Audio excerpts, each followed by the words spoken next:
Welcome back to Canada Wide. This is the equivalent of TED Talk, which is City Ideas in Toronto in year 2000. Trudeau talking about education. So let's continue this. This is a two-part series.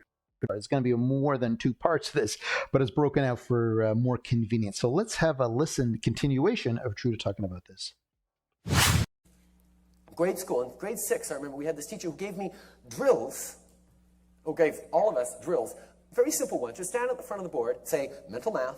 I go, 2 plus 3 minus 1 times 2 minus 4 plus 2.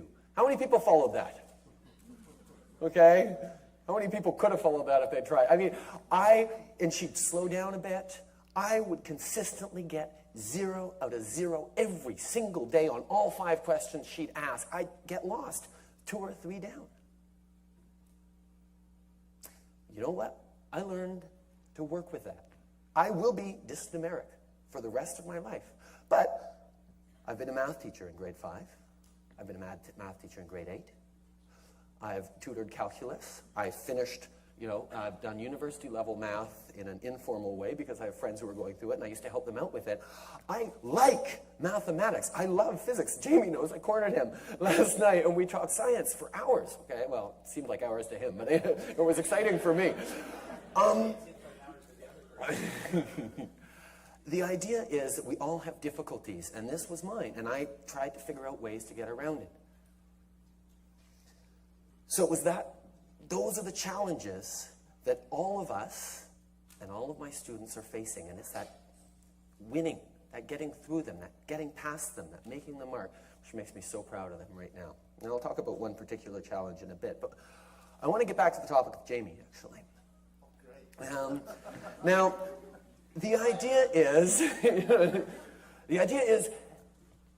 this is not a time for specialists anymore.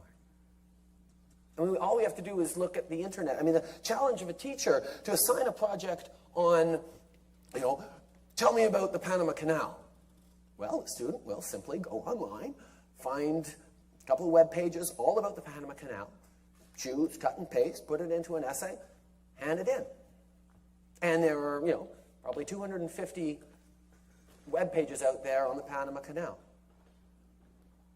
or with information on it, from every encyclopedia to, Joe Panama's homepage, whatever. I mean, there's this idea, there's a tremendous amount of information, and yes, filtering it is hard, but they will find the right information. So we actually have a hard time assigning projects like that anymore. Yeah, is it the time where there's no specialists anymore, just generalists? Because he seems to be a bit of a generalist and not really specialized in much. Maybe he can hire Mark Carney or Bill and Murnau to handle that.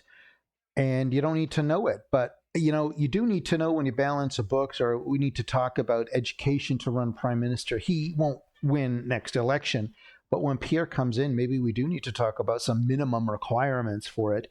And it can't just be like, well, Ronald Reagan was an actor. Trudeau's pretty well up there with a famous last name. I guess it would be a Kennedy if equivalent if he did that. But maybe we do need to talk about what you at least minimum need to know to run a country, because 8 years is a long time.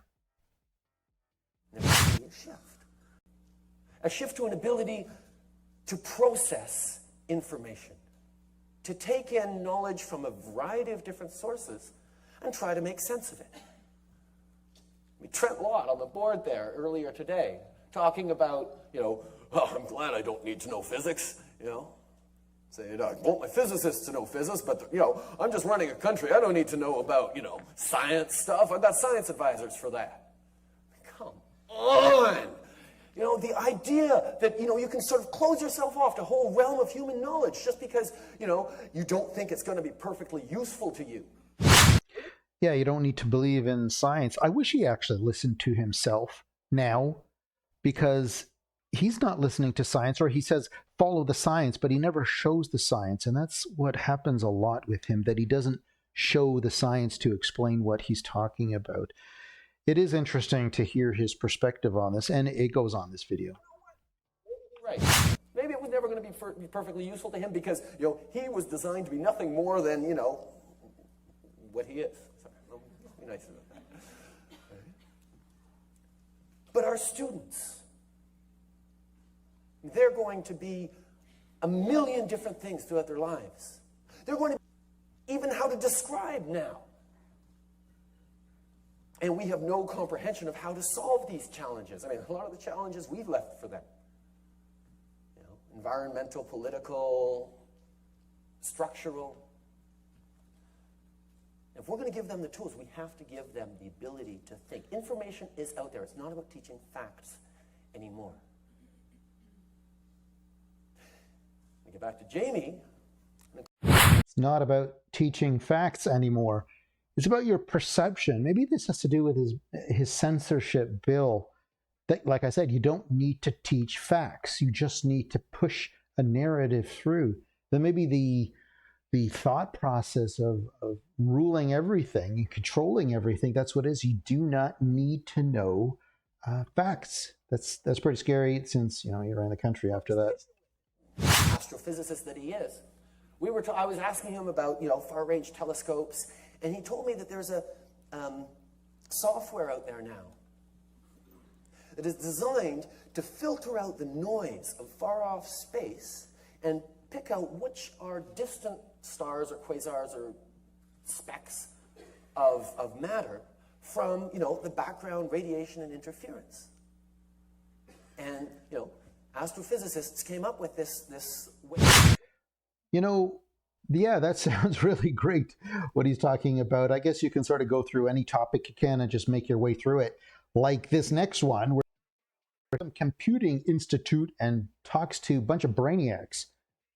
Talk to them on what they actually do for a living. Let's have a listen. And the sound, the laughter, the comedy laugh is not me at all. It's what happened there at the location. Let's watch that.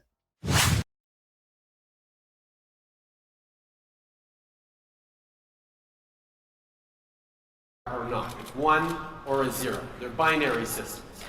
What quantum states allow for is much 1 or a 0. They're binary systems. What quantum states allow for is much more complex information to be encoded into a single bit. Regular computer bit is either a 1 or a 0, on or off. A quantum state can be much more complex than that because, as we know, things can be both particle and wave at the same times, and the uncertainty around quantum states allows us to encode more information into a much smaller computer. So that's what's exciting about quantum computing, and that's what we're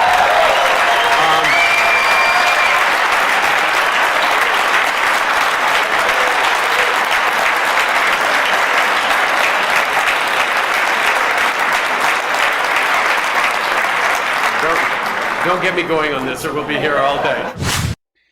Yeah, the brainiacs are pretty happy about that. That was 8 years ago. I don't even know whatever happened to all the quantum computers. I think eventually they're coming around. But Trudeau talking there. Who's he talking to? He's not talking to those brainiacs in the room. He's talking to you and I, because that's what the audience is for. So they actually did pretty good with making him happy. Let's do this. This will continue to the next third, so you can watch it here. I hope you like it. I'll point to where it is over here. Thanks for tuning in to Canada-wide news. Hold up before you dash off. A little birdie tells me many of you are ghosting around here without joining the subscriber crew. Given Trudeau's keen interest in making the internet his own sandbox, hitting that subscribe button is your golden pass to always catching our broadcasts. Catch you on the flip side. Peace out.